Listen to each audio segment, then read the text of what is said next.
We Made This. Hello everyone, this is Tony, Network Chief of We Made This. As you know, our podcast network brings together a brilliant assortment of talent who talk about all kinds of pop culture content, such as the episode you've just listened to, or maybe you're just about to listen to. We're not going anywhere, but we'd love to keep the lights on for even longer if you're able to support our network on Patreon. For just £2 a month, you get your name in lights and the satisfaction of knowing you're helping us produce more great audio. And for £3 a month, you'll get your name in lights, but you'll also get access to an exclusive bi-monthly podcast from the We Made This talent pool on podcasting, pop culture, and, well, you tell us. We'll take your suggestions. For less than the price of a coffee per month, you can help keep We Made This going. Just head to patreon.com/We Made This. That's patreon.com/We Made This. And get the ball rolling. Now, back to your scheduled programming. Welcome to the Starlight Ballroom. Hey!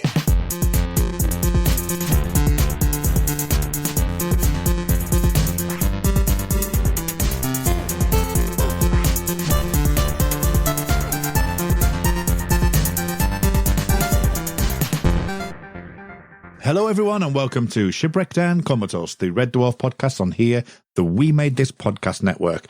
My name is Kurt North, and I am here, as always, on the main show, because during the specials, I can't be asked.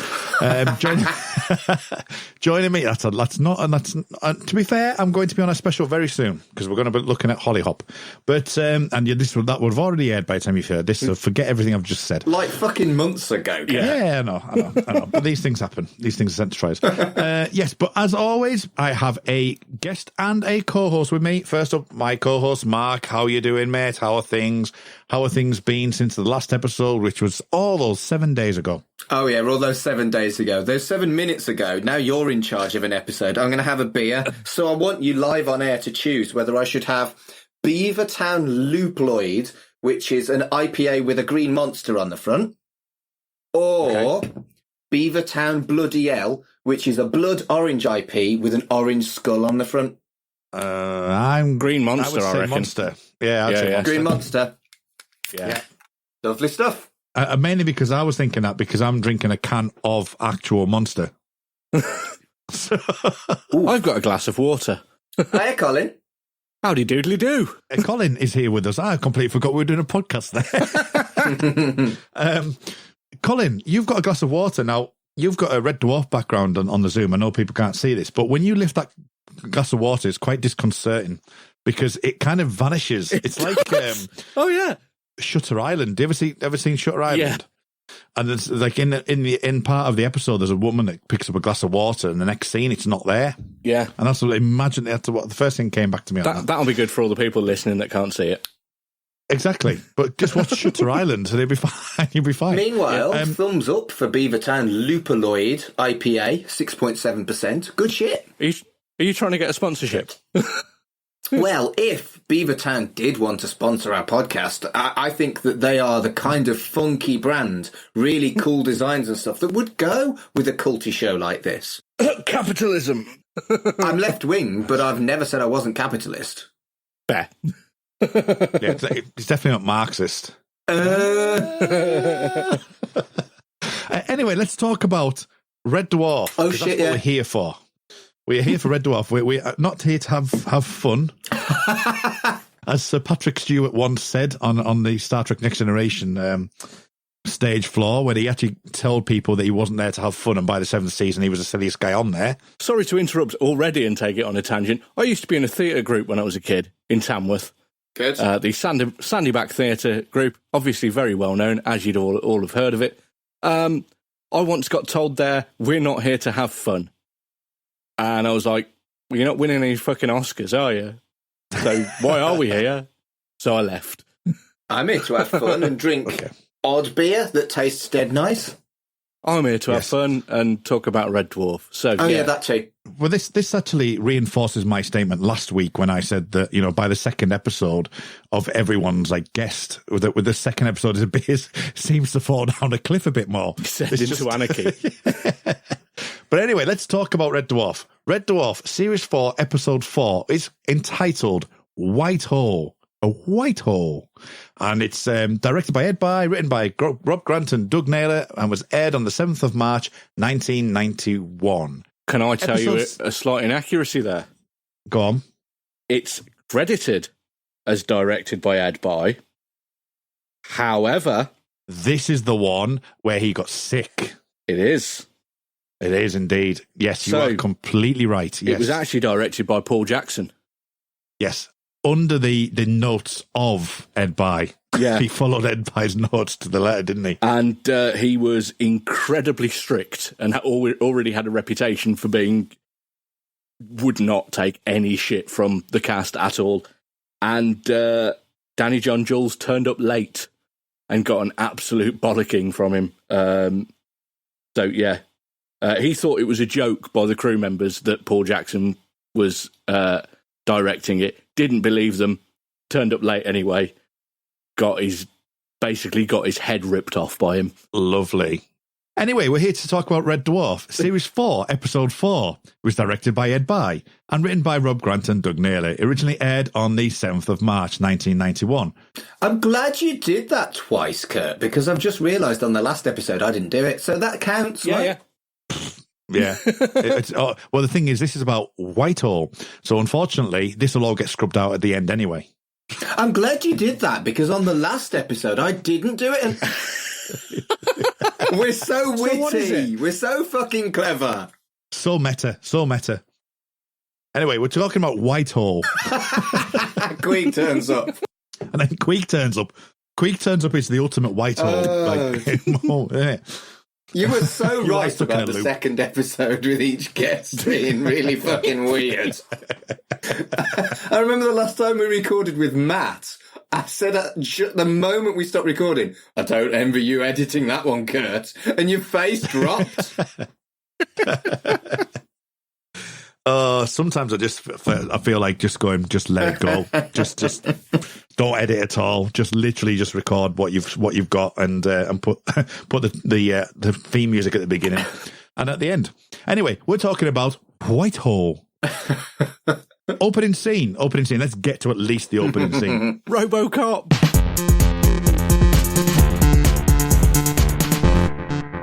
RoboCop seems to instill through a lot of the season at the moment.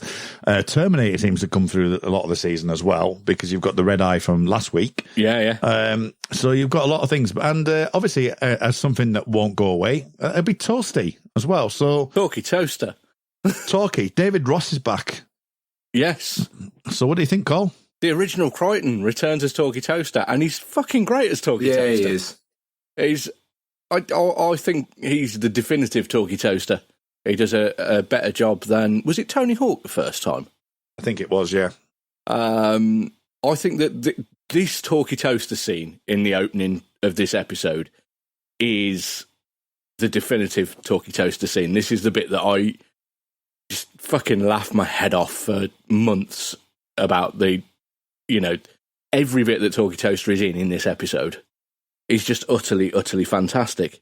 It's a callback, but it's also still really funny. And they continue with this, running gag that you haven't seen for 9 episodes. Brilliant. Why the fuck not? It plays into the whole concept of the episode as well. The fact that things are being repeated. They're jumping around all over the place time-wise. So I like it from that point of view. And, you kind of get your Simpsons kind of thing in the face. We got, would you like a crumpet? All that kind of thing. The fact that you get to recall back is wonderful, and I think it's great. What I really like, as I always do with these type of things, is you can totally tell that halfway through the speech that Craig Charles is looking off screen and going, yeah, that's what I've got right. And he only does it, he does it 1.5 times. So it's not bad, considering that he's got a long list of things to say. Yeah. He only looks off screen just for a very brief second. I like how it's angled as well. The angle does give you the concept of a stage studio, because you can just about see the floodlight at the top if you look at it closely enough. And I love the fact they kept the saucer when he knocks the saucer. as well towards the end of the end of the speed as well, because he's like going one crumpet and he goes bang, and you can hear the saucer rattle. Yeah. So I think it's just wonderful, and the fact that it keeps getting played and played time and time again is marvelous, and the fact that it's kind of methodical, the way that the toaster just keeps on going is wonderful. Yeah. Well, in the list of various different products, like waffles and toasted tea cakes and all that kind of thing, flapjack gets mentioned. You can't do a flapjack in a toaster. There's two different definitions of flapjack, because there's the sort of oaty bar type thing that we have as a flapjack. But in some bits of America and Canada, some areas call it's like a type of pancake is a flapjack, which you also can't cook in a toaster. So don't know what the fuck is on about there. Okay, while we're on that, because I'll probably forget later, what is a cheese Breville? Cheese and ham Breville. It's a toasted sandwich cooked in a Breville, which is another thing you can't do in a toaster like Talkie Toaster, because it needs a Breville sandwich toaster, which is the George Foreman grill kind of thing. Yeah, but you can get like a pocket thing that you can put 2 slices of bread and cheese in and put that in. It's not a fucking Breville, though, is it? No, but it gives you a similar vibe. And he never talks about Pop-Tarts. He doesn't. Did we have Pop-Tarts over here yet? I mean, I remember as a kid fucking loving Pop-Tarts, and then I saw some in a pound shop not so long ago, and I was like, fucking Pop-Tarts! And I had to have some Pop-Tarts. And that's the only reason I've mentioned Pop-Tarts, because I've got some. I've got some Pop-Tarts. Oh, yeah. So far, because we are sponsored by Pound Shop. We are. Shake 'em back. Shake 'em back. Get the freshest back. What else did we get? Beavertown Brewery. What else was in the Pound Shop, though? There's been something else that you got from a I Pound just Shop. love a Pound Shop, me. Some of the scenery in a lot of the episodes. I just love a Pound Shop. Can you get 4 crunchies? It's fine. For £1. How much? But 4 crunchies for £1. Bargain. wow. I might have to go visit when we're allowed to in the future. I was going to say, I've not been in a shop for nearly a year. I know. The only shop I've been in is mine. I've been in a petrol station, but that is it. Yeah, mine's a petrol station. That's the only thing. That's the only thing still I've got. go in a Pound Shop. The Pound Shops are open if they've got groceries. I know I can, but I'm not. I haven't really. I've only gone in when I've run out of pot noodles and crunchies and shake 'em back. I just needed to put the freshness back, all right? Don't judge me. Yeah. Okay, we won't judge you. Don't put it on your Pop-Tarts, though, because that would probably taste fucking horrible. No, it would be tarticide, wouldn't it? Yeah. Sorry. Toast aside. What do you think of this all of a sudden? I mean, don't get me wrong, it's been alluded to with Holly that, he and she haven't been the best, from an IQ standpoint, but all this senility that all of a sudden comes in. Computer senility, yeah. Well, this is a concept from the second book, Better Than Life. This is the first episode that was based on the book, rather than the books having bits based on episodes. So when they come out of Better Than Life, I think it's been 2 years where Holly's been on his own.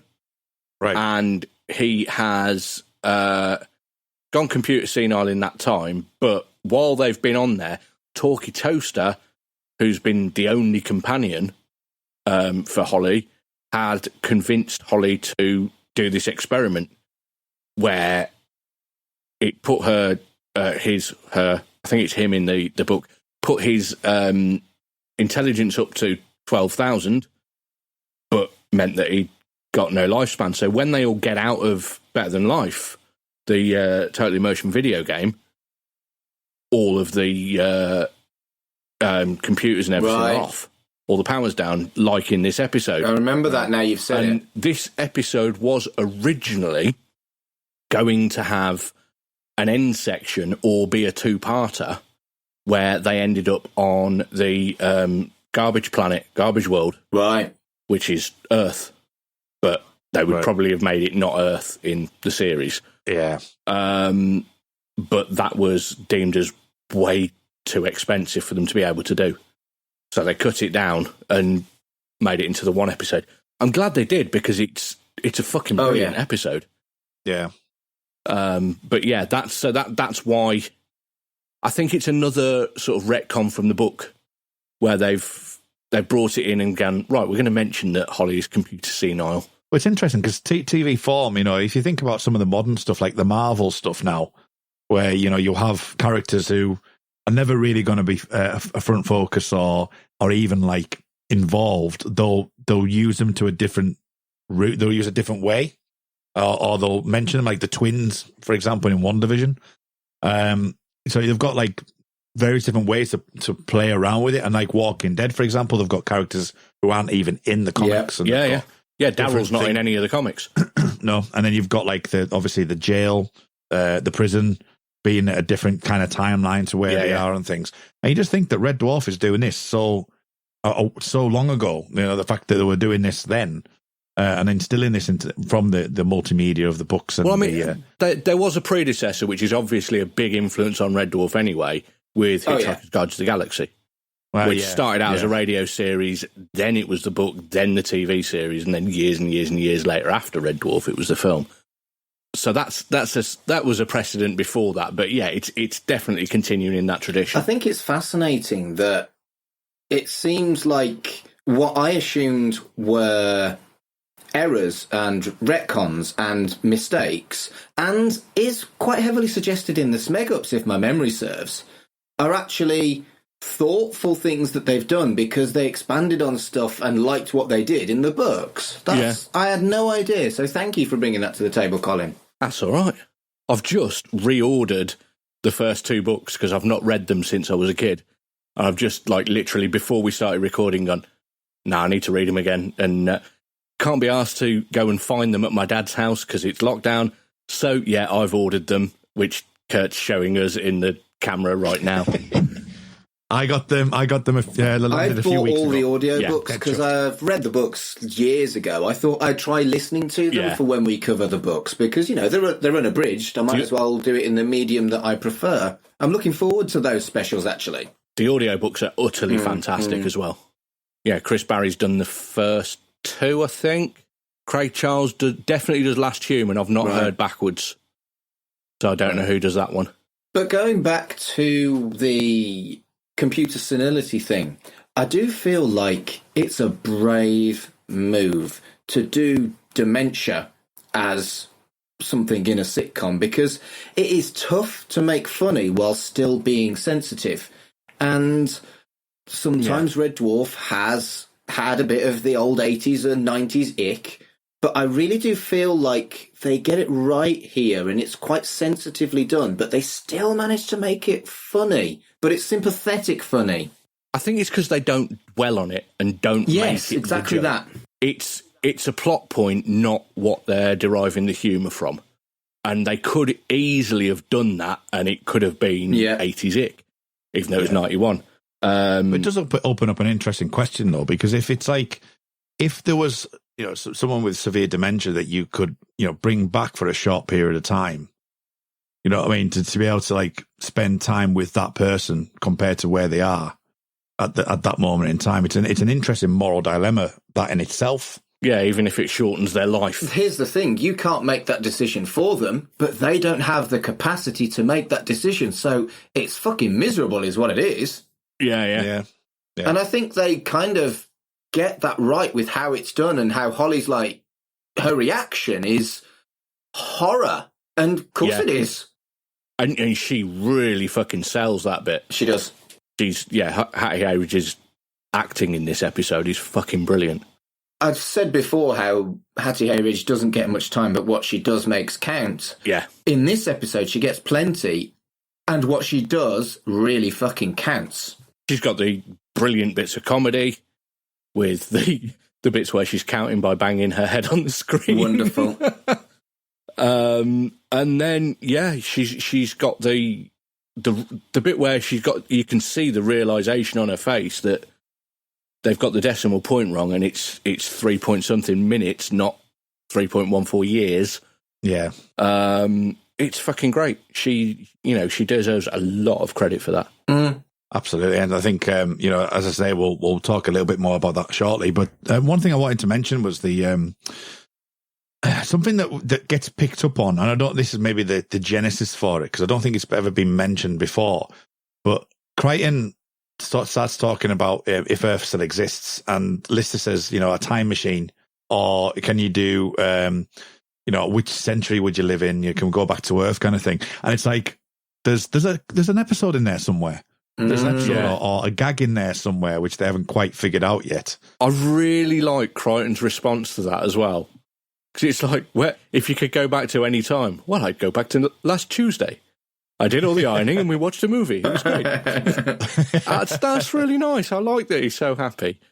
To be fair, getting all your ironing done and then watching a film you like, that is happy times, man. We just don't bother ironing in our house. I only ironed like fucking years. Haven't gone anywhere for a year. I only iron shirts for funerals and weddings. I don't iron anything else. You have to do it as part of your work. Yeah, like one shirt per ceremony. I don't iron my jeans or anything. My mom used to iron my pants when I was a kid. I'm like, Mom, don't iron my pants. Oh, but they look nice in the drawer. No one sees the drawer. Okay. She still irons my dad's pants. That's amazing. My auntie lives in the Manchester area, and I used to go there all the time, as a kid. And Red Dwarf, one of my big Red Dwarf moments was talking about reading the books when you were younger. I remember being in the spare room on a night time, on my own, because it was me and my brother, but my brother went to my other auntie's and I stayed at this auntie's. Right. And I used to read the book. I remember reading Better Than Life. Thing I can't remember too much about it, but as we talk, things develop. But I kind of I spent maybe a week there, and I bought. This is maybe when I was just maybe turning 16, I think, somewhere around there. And I bought these really, really expensive jeans, brand new. I'm gonna look like. So I must have been turning 17 because I probably would have been going to the pub with my uncle. And I woke up one morning and she says, I'll just so you know, I've darned your jeans for you because they were all the ripped jeans all the way down the actual thing. And she literally darned them all. Patched them all up. The thing is, now, ripped jeans that have been sewn would be a fashion statement. Yeah, I was just ahead of the curve, back in 1996, 97. I don't understand fashion statements. I'm sitting here in a Danger Mouse jumper and Skeletor pajamas. Brilliant. I was hoping it was going to be Super Ted. I'm just, know how gays are supposed to be good with fashion. I am a crap gay. I get none of the fringe benefits like good dancing or fashion sense. I just get the homophobia. What period of time would you go to then if you had the choice? Is this would I be the age I was then, or can I be in current age? Yeah, you'd have to be current age. As you are. Yeah, there's loads. It better not be just a one-way trip because there's quite a few, gigs I want to go to. It's nearly all music related, obviously, with me. Well, you don't need to go to Woodstock. No. There's various gigs that I missed. That Ozfest '98 I missed because I was on holiday. I could go back and see Human Waste Project and watch. There you go. Well, I think that'll be your choice then. Pantera and that lot. That'd be ace. In my head, I'd quite enjoy the 80s for the club scene, etc., etc. But I wouldn't really enjoy the police brutality towards gay people. So it's a really tough one for me because if I go back more than 10 years, I can't even get fucking married. So I don't... No. And who says you need to go back? Oh. Could go forward. Well, yeah, but we won't have a planet by then if Greta fucking Thunberg's right. And she is. Yeah. I don't think... Honestly, if it was a one-way trip... I wouldn't take it. No, I can dig that. Yeah. I can dig that. I was thinking similar. I was like, I don't know if I'd want to. I think it's interesting. You do that podcast, Mark. It's something about millennials or something. Right in the childhood. What it's about, but exactly something like that. It's a good podcast. You should listen to it. We get about a fifth of the listeners that we do for Shipwrecked Comatose. So I try and push it as much as I can in case people want to listen because it's good and we enjoy it. It is good. Yeah. I like it. But I think I fall in a really unique position. I'm not sure. Like, if, say for example, like I wanted to live right now, would I have wanted to live in this period of time right now with the technology that I've got available? Yes. I was born in an analog world, but moved into a digital world. And I'm not quite sure that. Yeah. If I moved out of 5 years either side, would I still be in the position I'm in now? Which I love my tech. You know what I mean? I at some point early doors when you're at school and whatever, and you've got Acorn computers. You know what I mean? It's like with green screens. With it's all BBC computers we had. Oh, we had BBC. We had BBC, and then Acorns were the new ones. You know, they were the posh ones. Yeah. You know. So. Well, the three of us, like you said, had analog childhoods and digital adulthoods. That's kind of what a Zennial is. It's a tiny little micro generation between Generation X and Millennial, which all three of us fit in. And you were clearly the kid that went to computer club after school because you've got the knowledge of tech. Whereas if people ignored tech like they could that are our age, they're a bit kind of behind, or they can be. And boomers have always assumed that anyone under 45 is great with tech. And that's just not the case if you're late Gen X or Zennial or even early Millennial, to be honest with you. It's an interesting time to have been born. Everyone believes that in their own lives, I suppose, but it's just, as I say, with that micro thing, it just makes it really strange. One of the things you mentioned, just go back to Red Dwarf, because, you know, we need to talk about that at some point. I would actually love to see a TV show of Holly, Toasty and a Scusser. A spin-off. Yeah. Because talking about Toasty and Holly spending time together, because they have some, you mentioned about the book, but they have some good conversation between them. Although it would keep going back to toast. It would. And muffins and crumpets. Yeah. And we might get Pop-Tarts. Product placement. It depends on whether they can get the big Kellogg's money or whoever it is that makes Pop-Tarts. Yeah. When we get the IQ 68, I know I said Holly has a fantastic thing. The look that she gives them when she's cross-eyed. When she's 68, yeah. Brilliant. That's a good gag, that is. That is a good gag. I love a visual gag. And I don't think... So, unfortunately, like you've mentioned, people our age are either into tech or they're not. I do like my mobile telephone. And I don't give television the attention that I did when I was first watching Red Dwarf. And I'm sure I miss visual gags when I'm dicking around with my phone. And it has to be a very special telly program for me to put my phone to one side. And that's something that we've lost, that, again, people our age have experienced full concentration on telly. And I wonder whether telly's changed because of that. I think there's still stuff with lots of decent visual gags in it. I mean, like, Community is relatively recent, and there's stuff that goes on in the background. True. In Community that is utterly fucking brilliant. Like, there's my favourite bit of that is I think it's over the period of about 4 different seasons. Somebody says the word Beetlejuice just randomly. And the third time somebody says Beetlejuice, like 4 series in, he walks past in the background. Oh, right, okay. I'll have to keep an eye out. I'm on season 3 at the moment, so I'll have to keep an eye out for that. Yeah, it's beautiful. Great. Oh, fantastic! But yeah, Queeg shows up. Well, it's a good question if Queeg shows up. So her IQ has been 12,000 odd, and her life is now 345. And let's say the decimal points and all that kind of thing happens. And the test says, "Well, what the speg are you going to do?" Just before that, you've got the absolutely amazing bit where her head is not on the screen anymore. Yeah. It's a holographic projection. And she's Talkie Toaster's the only person she's got there to talk to. So she's like, ask me a question about anything. I know everything about all of history, all of the future, all of science. And obviously he asks her if she wants any toast. But the third question he asks her is just fucking brilliant. And it's my quotable Red Dwarf. Good.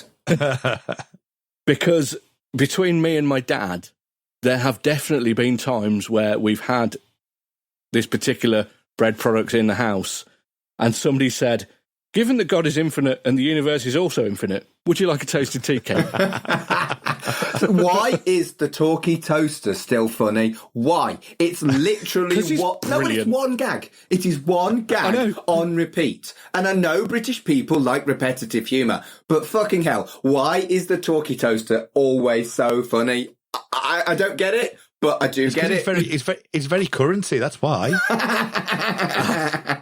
Bad jokes are funnier the more they are repeated. Yeah. That's always been my philosophy, as people can probably tell. So Queeg turns up. Yeah. I just think that it's because you're never quite sure if it's ever going to change, because I think a lot of humour like that, or a lot of repetitive humour, is is that moment when they go off the book. So you're waiting for that to happen, and it's like every time you're like, are they going to change? Is it going to change? Oh no, it's not. And when they do change, it's like it is actually really funny. So I think there's a bit of that goes on as well. But I love repetitive humour. It's brilliant. I'm right though. It is quite a British thing, the repetitive humour thing.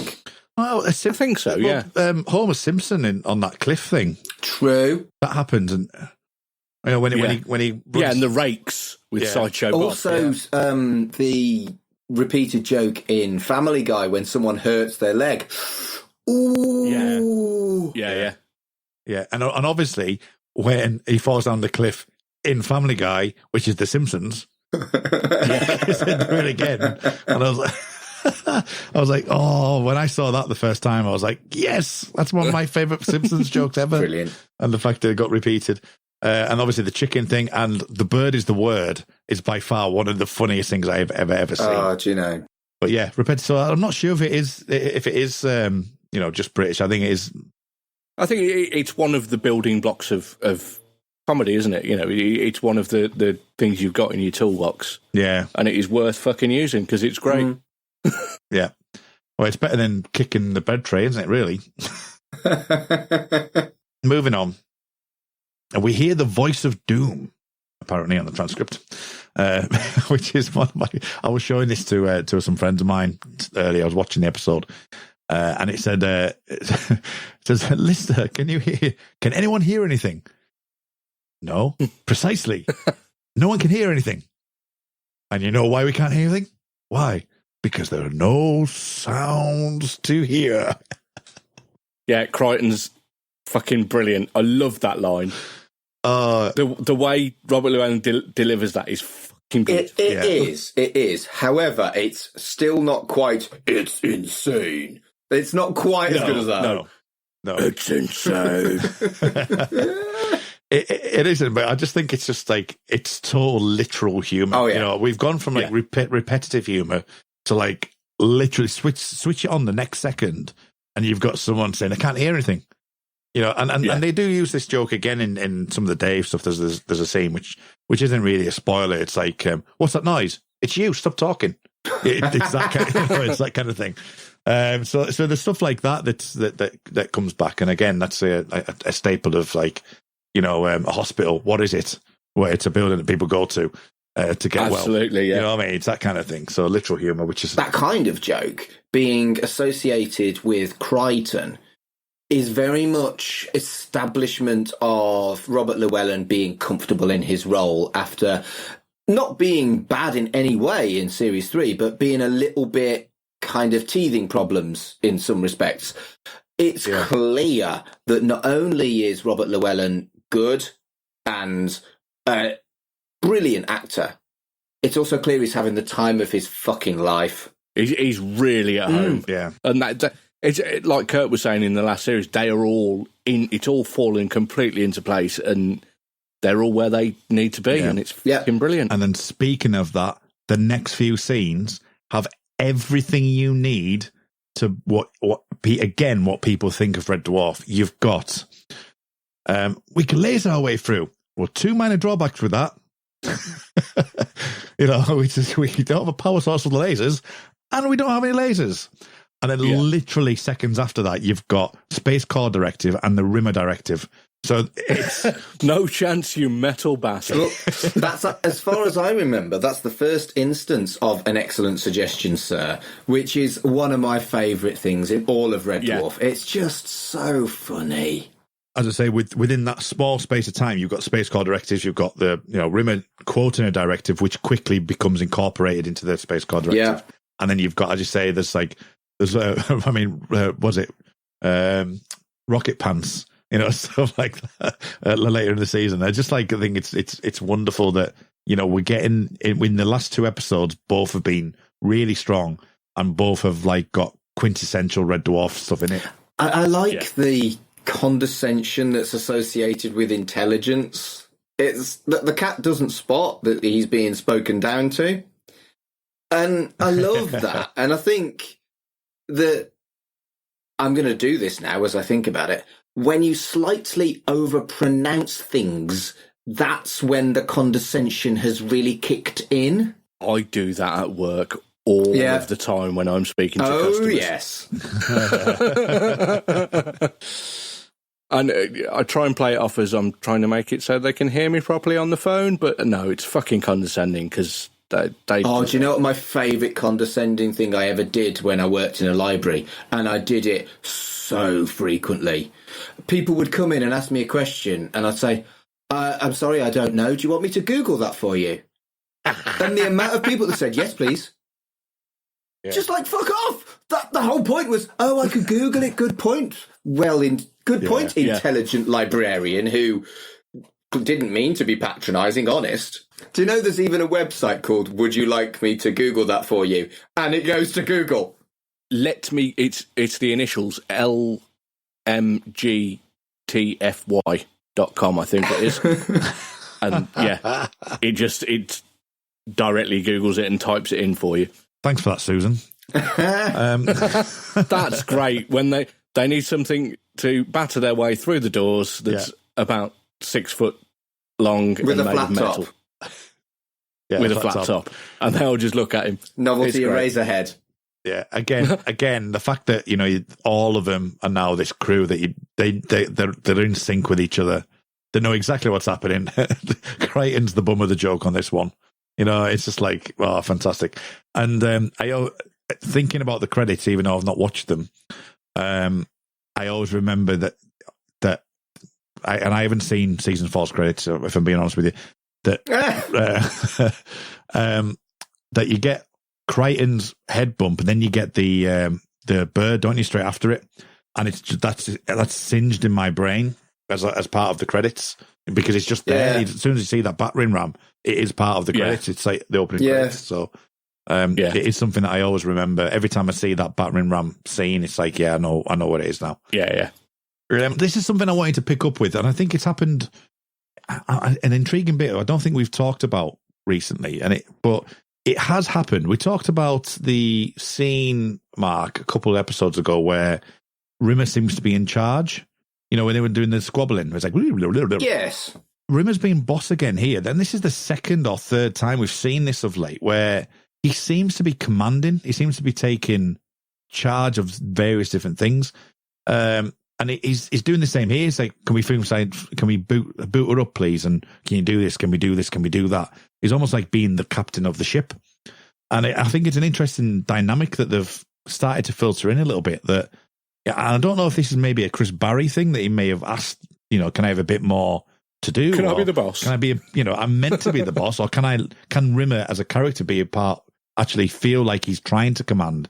But it seems to be a newish thing that's come in. I think to some extent it's, again, evolution of a character in as much as he always wanted to be in charge, but he didn't have the opportunity because he was incompetent. But because there's no one else, he's actually starting to flourish in a lot of ways. I think it's quite subtle, but I think this is kind of like a development of Rimmer as he would never have been good in charge if there were other people, but because he's got these three smegheads, he's actually kind of warming to the role. I think it's subtle, but I think it's that. I mean, he was giving Quiche a chance at the end of the day. He was giving fucking Quiche a love chance. Quiche. The devil's pie. Talk about repetitive humour. Anyway, it's almost like I've deliberately been doing that, Kurt. Oh, wait. Yes. You remember when we talked about over-pronouncing when you were being condescending? Oh, that's so good. It's almost like a planet. So what is it? What is it? And that would be my quotable dwarf of the episode, obviously. But we're not there yet. We're not there. We're talking about taking the inhibitor off. You know, what's going on, open, you know. Sorry, we got excited, Kurt. You should take control like Rimmer does. Yeah. I don't care anymore. My intelligence has been compressed to such a point where it's like, yeah, whatever. And the fact that Holly gets to call Rimmer a total smeghead. Brilliant. And it's the venom as well. Smeghead. Yeah. It's just so venomous. Oh, it's wonderful. It's quite condescending as well, isn't it? The way they say smeghead. It is. I also like her hairdo. I like that she gets a better hairdo because she's more intelligent and she's not got the 80s bob anymore. Originally, the plan was for her to be completely bald with little glasses. Brilliant. In that scene. But I'm glad they decided to just sort of slick her hair back because I think that was a little really bit works. too Games Master. Oh, she's an egghead. It really works. maybe a little bit too Games Master, maybe. But thinking about it, Queeg, I know we always talk about Queeg, but Queeg had a shaved head. He showed he did. But he was more intelligent than Holly, and he had a shaved head. So obviously talking to a pair of baldies, clearly a shaved head means you're dead clever. And very good with technology. And good in bed. All of those things. Go with that. And kind to animals. Well, what about a moose? You have to be kind to a moose. I'm not going to fuck with a moose if you don't. Because she calls him a moose brain, which is a bit like, okay, that's fine. That's fine. And then when they actually realise, and it's like, and the way she went, oh, I don't see. Let me see now. It's wonderful. Queeg shows up, and the nuance in Kat's put down to Rimmer is wonderful as well. The fact that he calls him Grand Canyon nostrils. I don't think that Chris Barry has got particularly large nostrils, has he? He flares them a lot. Because he kind of he obviously puts himself up, doesn't he? Kind of thing. So I think that's what it's alluding to. It's more his expression. And it is Chris Barry that does that, not the character necessarily, because he does it as Gordon Brittas as well. Yeah. Gordon Brittas is also a job's worth, so I'm not surprised. They're nearly the same character, aren't they, to be honest? I love the Brittas Empire. I won't have a bad word said about it, but I've not watched it since it was on, but I do want to rewatch it. I remember just how much it wigged me out every time with the kind of horrible visual jokes about Colin's hand. Do you remember Colin, who had the bandage on his hand, and there was always... Yes, of course I fucking remember. Oh, shit, yeah. Oh, shit, yeah. If it helps, I got loads of Addams Family shit when I was a kid. Sorry, I got called Kurt Cobain. or he's the one that was slightly more askew. King Kurt. Was that when you went all rockabilly? That's when I went all rockabilly. Yeah. Holly gets shut down, and we get a little bit of a conversation about history being rewritten by the winners and Captain Oates. And it is actually a really interesting debate, that really, isn't it? He says, I'm just going out for a walk. And in fact, they're absolutely right. There's no what's the proof? Where's the proof that could? It's frightening and possible is what it is. And that's so grim. Yeah. And we'll never actually know. It's speculative, but you can believe it. I think that's where I first learnt about it. And I've always known, I don't know if it's true or not, but my thoughts of what happened was, and mopped him up with crusty bread. I don't know if it was that detailed, but that's what I'd do. It snowed quite a lot recently, and every time I've gone out for a walk in the snow, I've said to my wife, I'm just going out for a walk, maybe sometime. Every single time I've gone, because I think that's hilarious. That's quotable dwarf for you then, isn't it, really? No. That's quotable Captain Oates. Made famous by Red Dwarf. Yes, definitely. Nobody would know about it. I wouldn't. I didn't know about it before And you then. say that, we've talked about the fact that Red Dwarf has referred to Goebbels as, was it Goebbels who was a transvestite? And there's no evidence that Goebbels was a transvestite other than Red Dwarf said it. The power goes out because obviously we've got to, they've got to conserve the energy. There's a whole comment about Rimmer being, put on back up, but if he was turned off, would he be able to be switched back on again? And Cat quickly jumps on it. With no drawback. Yeah. So again, this camaraderie kind of like, attack the weakest of the pack for the time being to see, a bit of banter kind of thing. And an interesting debate comes up about, the fact that there's no heating, there's no light, there's no power, there's nothing like that. Would you survive? Would you survive in a world like that? Would you survive in a dystopian, just on surviving on your instincts, put it that way? Oh, no, I'd be fucked. Probably not, no. When I was a teenager, did the Duke of Edinburgh Award. Oh, yeah. When we were at school, where we went on a survival weekend. And when we came back from the survival weekend, I was asked to leave the Duke of Edinburgh Award because we were on this campsite and there were some other people camping there and we were supposed to be like building a fire and cooking our own food. And I went and bought a steak sandwich from them, which is what I'd fucking do in the wild if there was some people there with steak sandwiches. But apparently that was not in the spirit. So of the here's Duke the of thing, Edinburgh right? Award. I'm a scout leader and I've always rewarded innovative kids.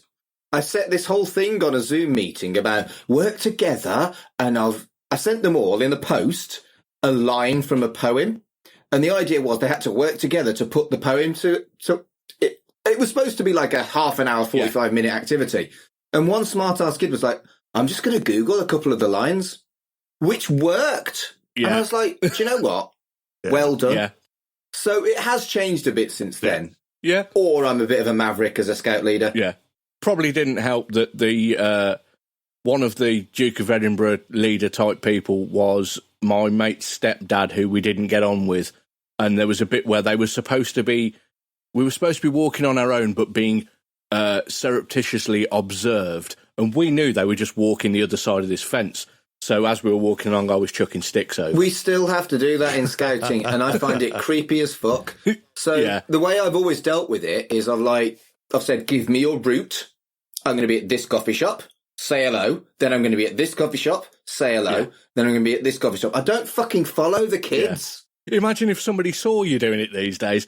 It's probably not going to end the same way, is it? We've got the bikes and we've got the powering and trying to perm or blow dry an egg, which is fantastic.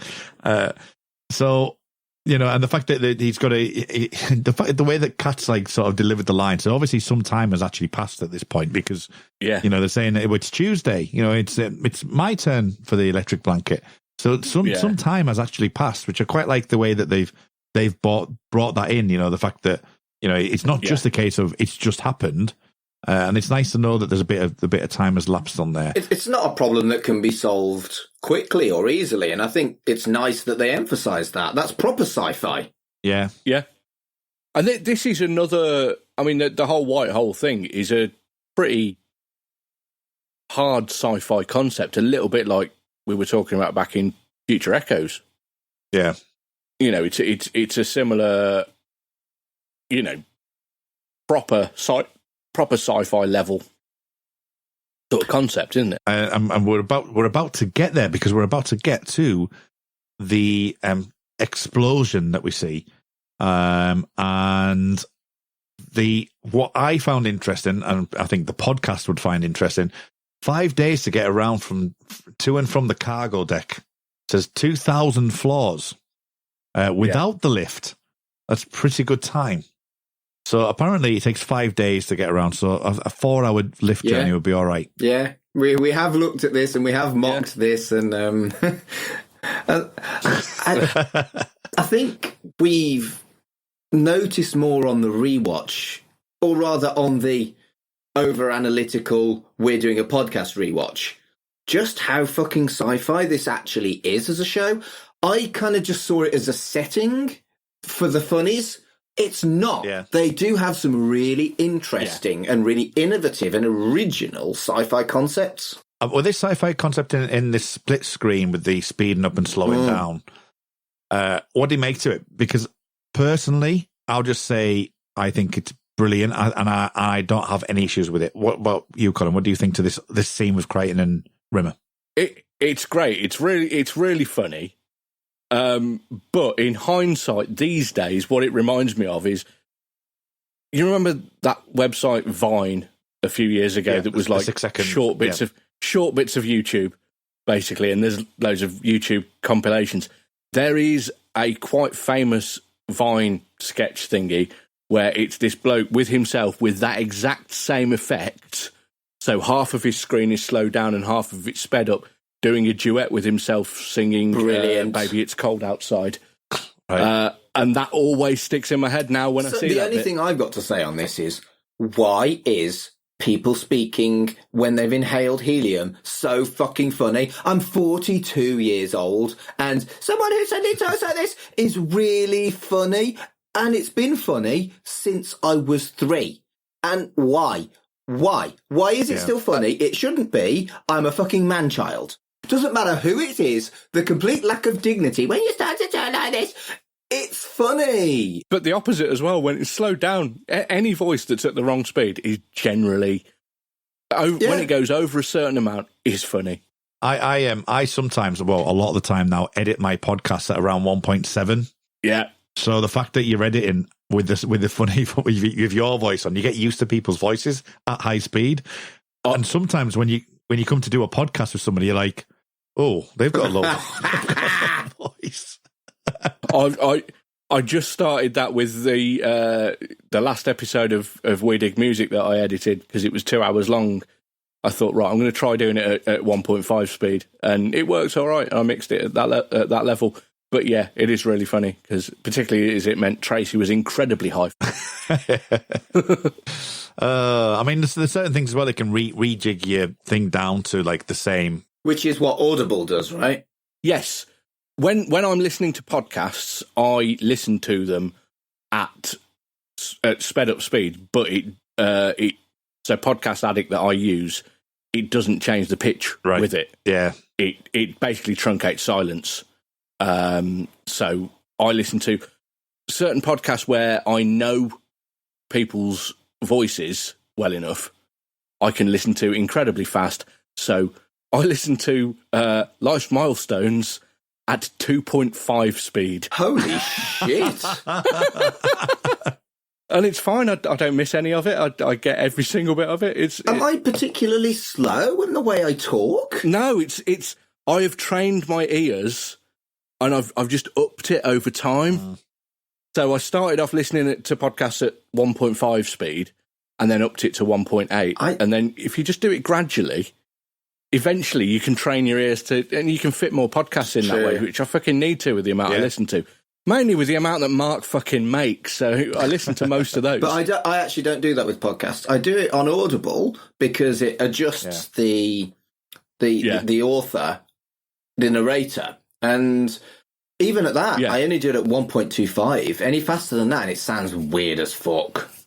I can only do it on headphones. If I'm listening to it on a speaker, I have to have it a lot slower. I can do. I've done like 1.4, 1.5 for certain podcasts on the way to work and truncate the silence at the same time. So it's all like compacted in. So like, you know, you can fit in like a 35, 40 minute, you know, in 20 minutes, for example, which is great stuff. Yeah. Carl's Cerebral Jukebox, because they're like half-hour episodes anyway. I can do that in 10 minutes. Madness. Not doing it. Don't want to.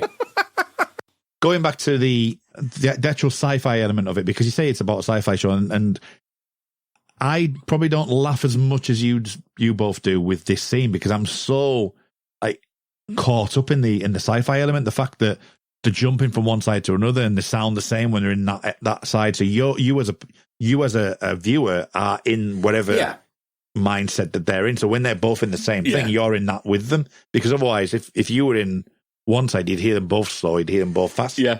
But you're always in the same. And I think that's a nice little touch. Relative. Yeah, absolutely. Yeah.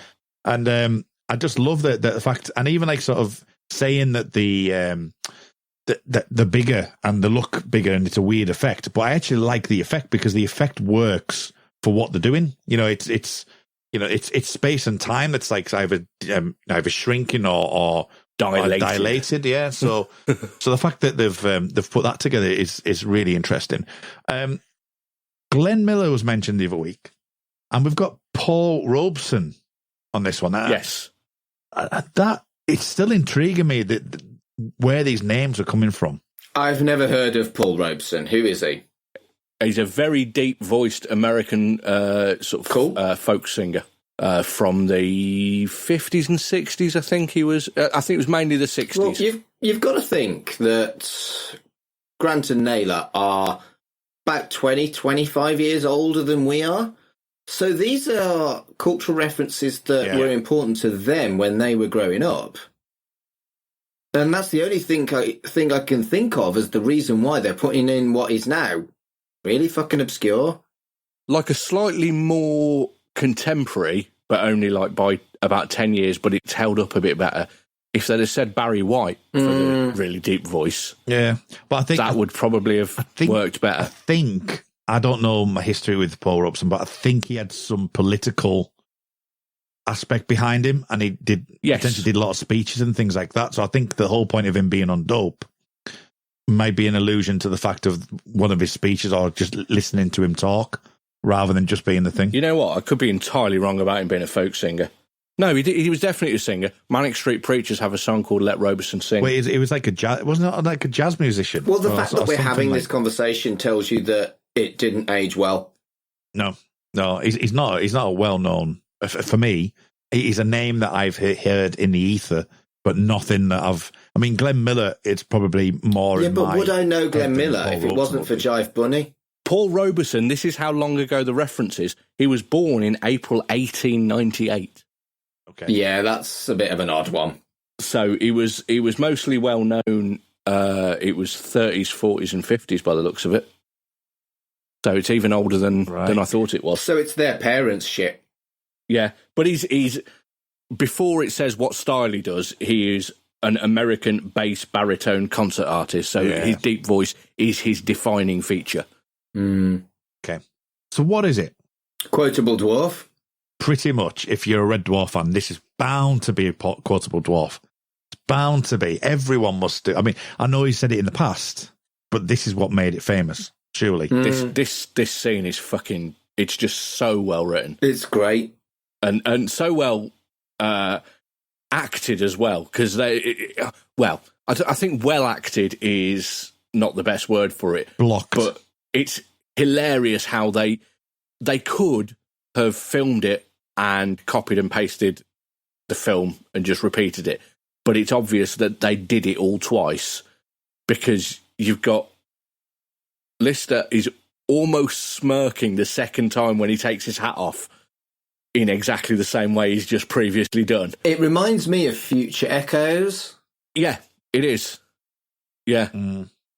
Yeah, and there's an episode in season 8 as well, where they kind of do the same, but with the computer, because it's an AR thing. I don't know if you remember that one in season 8.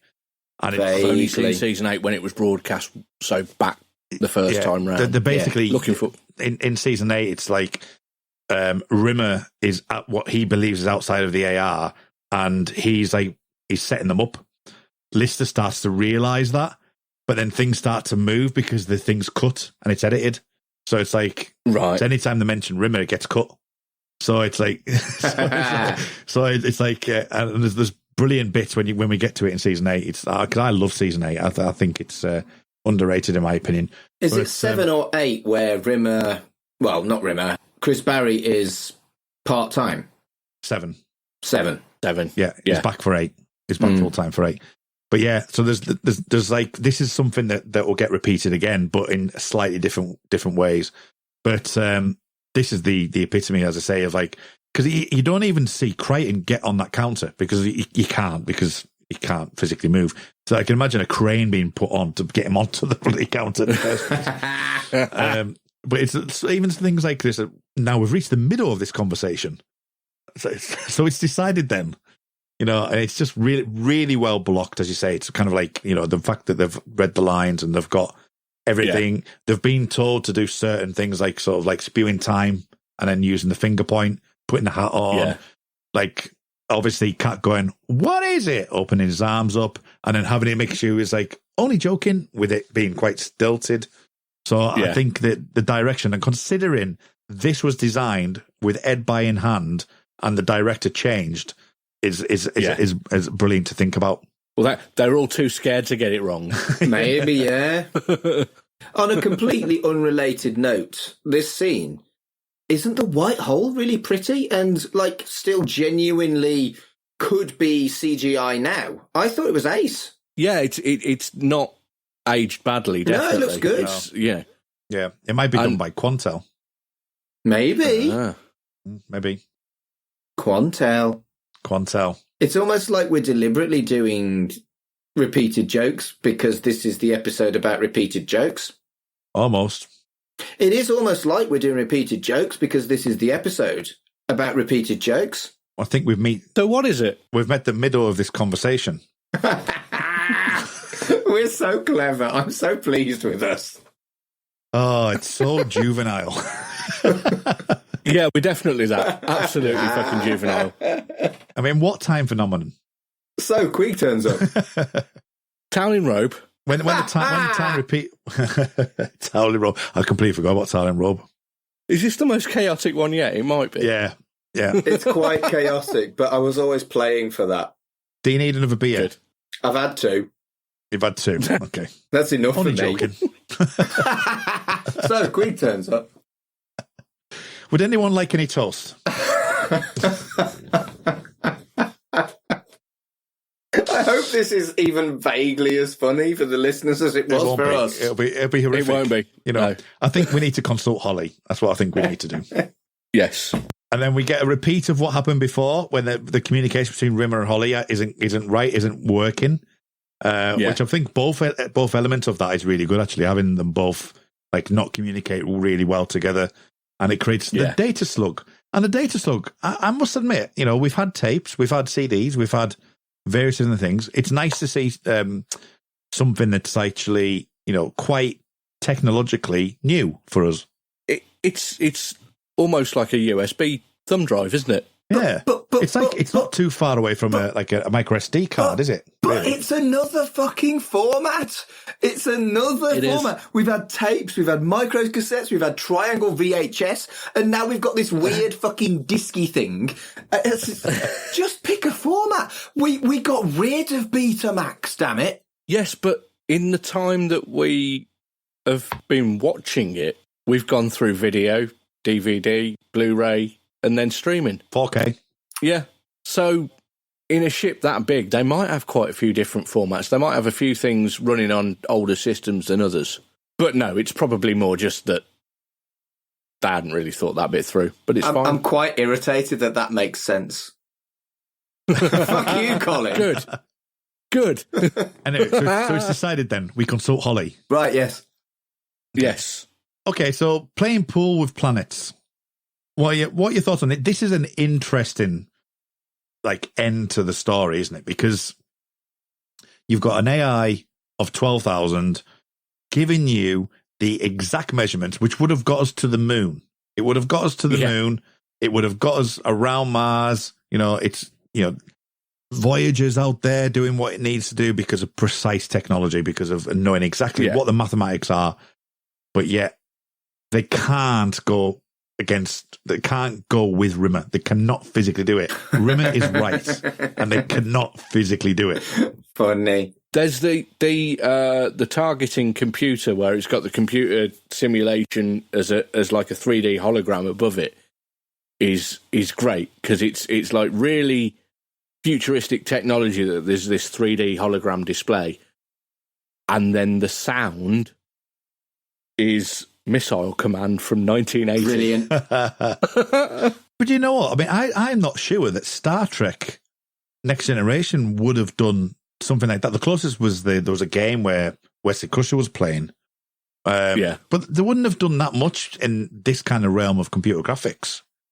You know, no. I mean, don't get me wrong. It's rudimental, really. But the fact that they've actually got these proper effects that are in there, again, probably Quantel, but yeah, it's just really interesting. I mean, but the very fact that they know this is like ridiculous and that they're going to leave it with Lister because they can't get hooked, they can't do Rimmer. As I say, it's an interesting dynamic, really. What do you think to it, Mark? I really liked this scene, but did you spot the 90s ick? No, because I never spot these things. You're our curator for that. So the word GIMP in 1991, it isn't the word that you think it is, because Pulp Fiction was released in 1993. Until Pulp Fiction, the term GIMP meant something different, particularly in British culture. Obviously, we all know about the sexualized fetish suit word for GIMP, which isn't really offensive. If someone's into that, it is okay to call them a GIMP.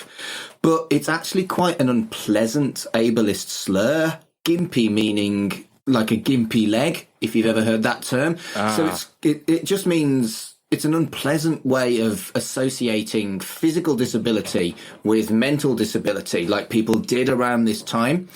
And it's a shame. I never realised that. No, I never know. Yeah. And it's such a throwaway line.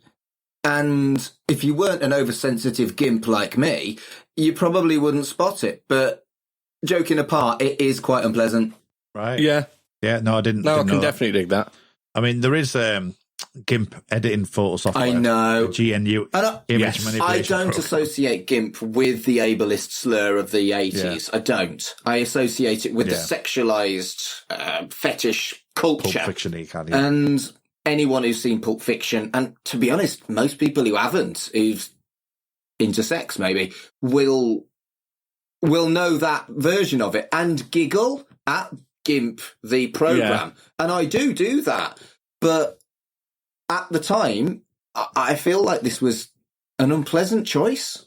Okay. Was the GIMP, the rubber suit thing, not a thing at all until Pulp Fiction? In my then? research, Not known, then? maybe sort of kind of, but probably not in British culture, because it was Pulp Fiction that brought it to a very kind of prominent idea. Yeah, it's obviously where I'd first heard of it, because I was, when was that? 93, I was 11, so I would have been about 12 or 13 when I was about the same, maybe a little bit older. And, it's not my vibe, but I know people who are into that shit. It is not an offensive term in 2021, but it was edging it in 1991. It's an excellent film. It is. And strangely enough, it's right next to my Queen DVD. I don't know why that. Those two don't go together, do they? The Queen and Pulp Fiction.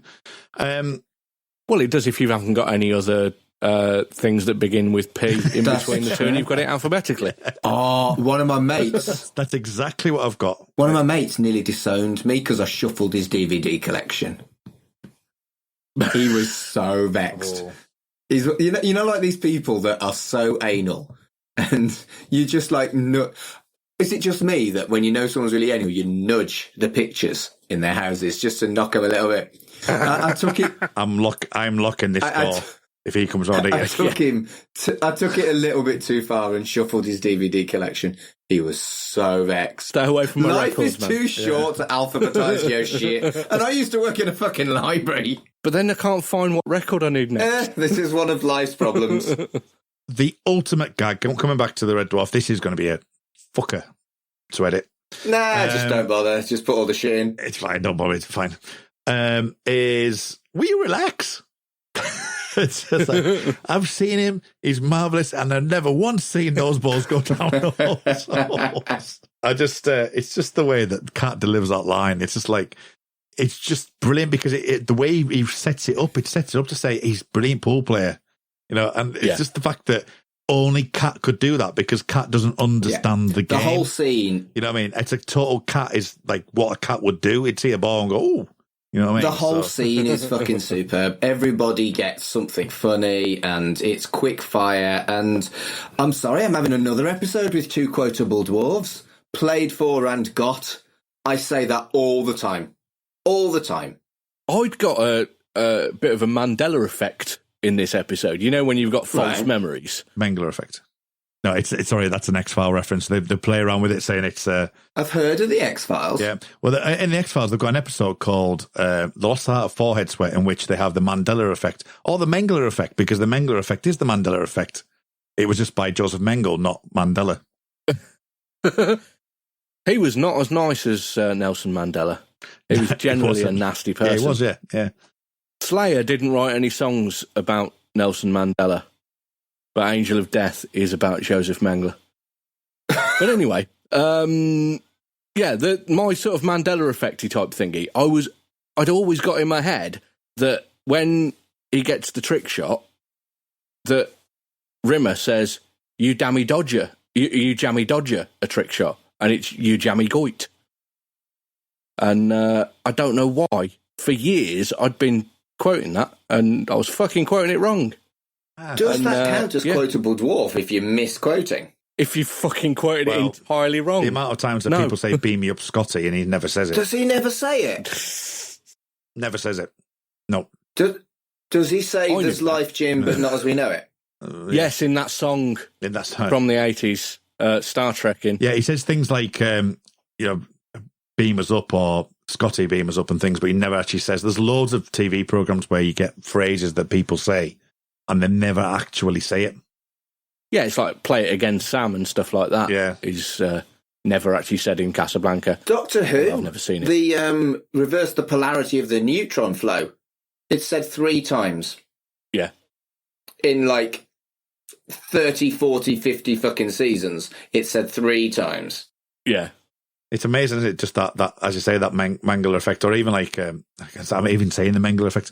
It's the whole X-File episode is based on that idea. So it's like, that's why I keep saying it. But that must be one of the recent episodes. It's a new one. Yeah. Of the X-Files. It's based around Trump. The actual episode based around Trump and false facts and stuff. Yeah. It's like because it says like there's a guy called They who was like involved in like making sure that Trump had the largest number of guests at the inauguration and things like that, and it turned around to say, well, everything you can find, because obviously X-Files is about conspiracies and hiding the truth and stuff, and They just goes, no, we tell everyone the truth, just people choose to decide which one they want. That's the basic premise of it. So. Shit a brick. Pull with planets. Pull with planets. Pull with planets. Yes. She rides. Anyway, she rides. And then we get the reset. And now the reset, I struggle with the reset a little bit because I get what they do it, but there's no indication about when the actual event started to happen. Yeah. So, and I don't really think I don't know if they've not thought about that or they've just gone, I would just replay it. It didn't happen. Because there's no indication of like things going wrong at the very beginning of the episode. No. And it's also, it's if they're going back to a different timeline, who's to say that they're not then going to do exactly the same thing again with Talkie Toaster and Holly and the intelligence thing again? Yeah, because it seems to go back beyond that time, doesn't it? Because it has to go back to where so they Holly's can still waiting. get to that. But I think it's another one of it doesn't matter. Yeah, and I think Red Dwarf did the reset thing a few times, but it was before we were all a bit kind of reset fatigued. Doctor Who did it so much. And there are other programs that just do. Sabrina relatively recently did a complete reset. And I don't think it was as lazy in 1991 as it is considered to be now. I would have liked something to indicate that something good, because the first time we ever get anything is the explosion where you get the 2 time differentials. There's no indication before that anything's wrong. You know, so if there were some slight clues that you were like, that's why that happened. Yeah. There's nothing that gets you back to that reset. Because as Colin says, the reset goes right back to before Holly gets the doing the senality thing. But there's no indication that there's any problems up until the middle of the episode. True. But overall, I think this episode is probably one of the most underrated episodes of Red Dwarf, because going back right to our first ever episode, when we were all talking about what our favourite episodes of Red Dwarf, I don't think anybody even thought of this, but there are so many of the like classic bits that I've always thought about as being bits I love from Red Dwarf that are in this episode. But I don't think in a million years I'd have said White Hole, that's one of my favourite Red Dwarf episodes. But it is. It's fucking great. Yeah. And I was looking earlier to see if it had been credited on, when websites do like Top 10 ranking yeah. all the episodes of Red Dwarf, and most of them, no mention or it's fairly low down. Ganymede and Titan, obviously they fucking know their shit, Yeah. and Right. they've got it in the top 10. But nowhere else. I think I found 5 or 6 other rankings of Red Dwarf episodes. None of them had got it anywhere near the top 10. I think you're right that it's underrated. It is an exceptionally good episode. And spoiler alert, there are episodes later on that I think are overrated. And this one wasn't even on my radar, and it's fucking brilliant. Yeah. You see, I have more of a response to last week's than this week's. I think you're right. I think it is underrated, but I think Justice for me has gone way up in my estimation. I think I'd always Yeah, remembered I agree. that Justice was great, though. I think it's the iconic stuff about the Justice boots. I mean, that was front cover of the Smegazine issue 2, I think it was. Right, okay. Which I had lying around in my room for fucking years, so I would have been seeing that picture all the time. So that's probably why that's kept that in my head a little bit. But Justice is one that I would have remembered is fucking brilliant. But White Hole is one I'd never even have thought of. I say I don't know, because it's like it's maybe just my mindset, because I naturally go to like a concept. I love a concept. So my favorite film is Inception. So I it's that type of thing for me. I've always considered this to be up there for it. I wouldn't necessarily mention it in the top. Like if I was like talking about top 10s, like you say, I would probably put it in there, but I'd have to think about it to put it in there. It's not one of the ones I immediately think of, but the concept itself, for me, in my head, puts it higher. Whereas Justice isn't an episode I would naturally think about. I think for me, it's like more of my mindset on it, because it's a sci-fi concept. I like it better anyway. Justice is more of a character piece, and I think that's the point, isn't it? That Red Dwarf is so good that you forgot Justice was great, and Colin and I forgot that White Hole is great. And that's the point. If it's that good that you forget an episode is great, the whole fucking show is great. Yeah. Yeah. Apart from that one last series that I can't remember the name of because it fucking annoyed me how bad it was. Body Swap. Yeah, Body Swap wasn't great. That was it. Body Swap. I tell you what, though, the rebound off that, after that episode, the rebound has been tremendous. There's not been, that episode, you got Last Day and you're going right through to now, and I've not had a problem with any one of them. Yeah. Let's see if that continues. Yes, let's see that.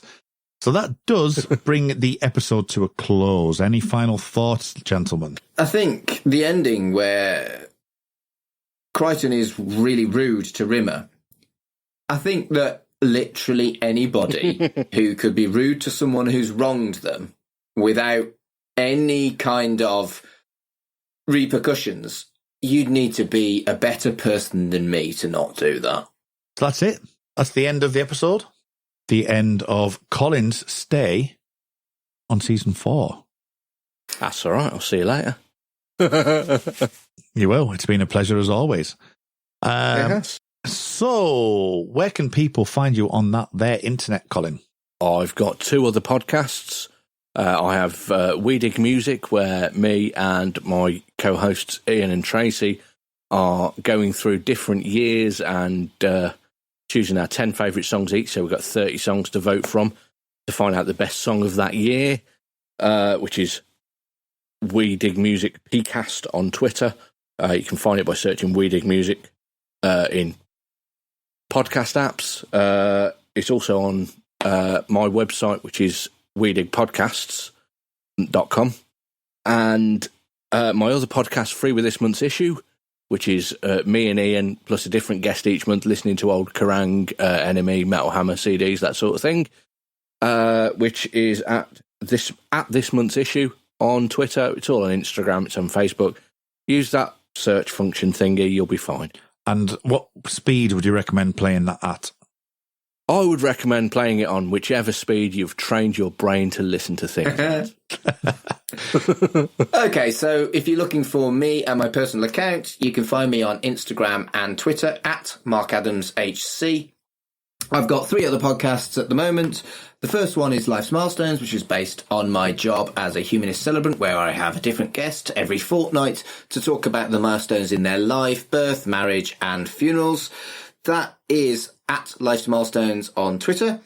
I have Right in the Childhood, which we mentioned earlier, which is my podcast about kids' telly, where 2 guys opposite ends of millennial, one on the Gen X side, that's me, and one on the Gen Z side, that's my mate Fraser, have a chat about, well, we take it in turns to watch each other's shit and see whether it's any good. That's at RITCpod on Twitter. And finally is my relatively new podcast launched not so long ago called Ink Stories, which is a micro podcast, 15-minute episodes max, where I have a different guest on each time to tell me a story about a tattoo that they've picked that is on them. At Ink Stories Pod on Twitter and on Instagram. And like Colin says, you can find all those on all your favourite podcast websites or providers or whatever. Just search for them by the name. Sounds like a plan. Find me on Twitter at rmuldrake, that's RMULDRAKE. I've been on the WandaVision podcast, which was podcast 616, which is the Marvel Cinematic Universe podcast, which is now on our network. You can find me on the Star Trek Picard podcast, which has relaunched itself at the beginning of the year, where we look at Star Trek Picard. We've recently reviewed the Blu-ray. We've talked about the book that came out. We've talked to the author. And we're going to be reviewing just elements of the Star Trek world as well shortly as well. So that'd be great.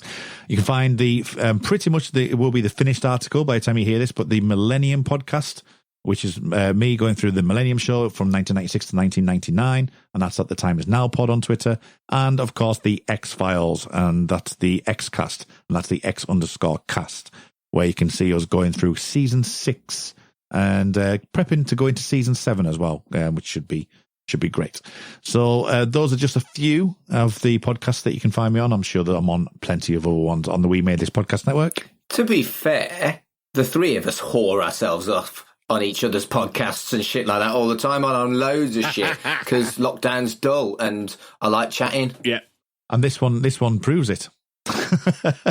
So that brings the episode to a close. What have we got next week, Mark? What's the next episode next? What have we got to look forward to? We're going to have our first encounter with Ace Rimmer on Dimension Jump. Ace Rimmer. Okay, so until next time, when you will see us talking about that there Dimension Jump, remember... What is it? Elsewhere on We Made This. Free with this month's issue. What I'd like to say right at the start is, that's the first time I've ever listened to this song on headphones, and I don't like how close Fred Durst sounds. It feels like he's whispering it in your ear, doesn't it? But they've put some kind of weird little chorus effect on there, so his voice sounds really slimy as well, and it's like, get the f*** out of my ear, Fred Durst. That may be the Bluetooth connection and the internet connection. No, because I remember hearing the voice from, the TV speakers and stuff like that, and it definitely sounds like that, but it's just very fucking dry and in your ear, and it's properly on. ASMR Fred Durst is not a thing that I like. I don't like ASMR anyway. No. Some people do, but I can't imagine Fred Durst will be who they would be wanting to do it.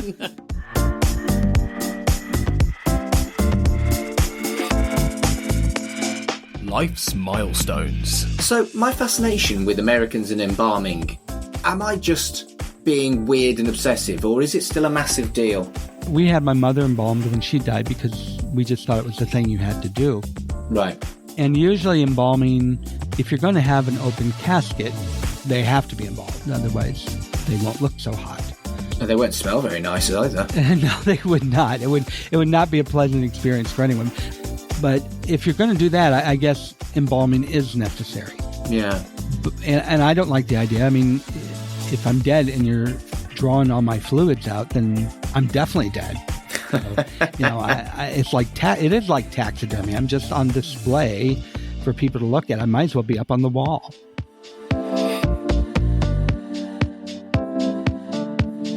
Podcast 616, a Marvel Cinematic Universe podcast. I was gone for 5 years and now I'm in a different reality. Whoa, what's happened there? Luke's been blipped. Yeah. Luke's been blipped. Here he is. Luke's been blipped. He's back again. So, Luke, it's been 5 years. I've got a few things to catch you up on. Yeah. What did he make to Loki season 6? Craig? Well, what are we on? Spider-Man 8 now, are we? With Sony? Yeah, but it's Miles Morales now, so that's all good. Check out all of these shows and more on the We Made This podcast network.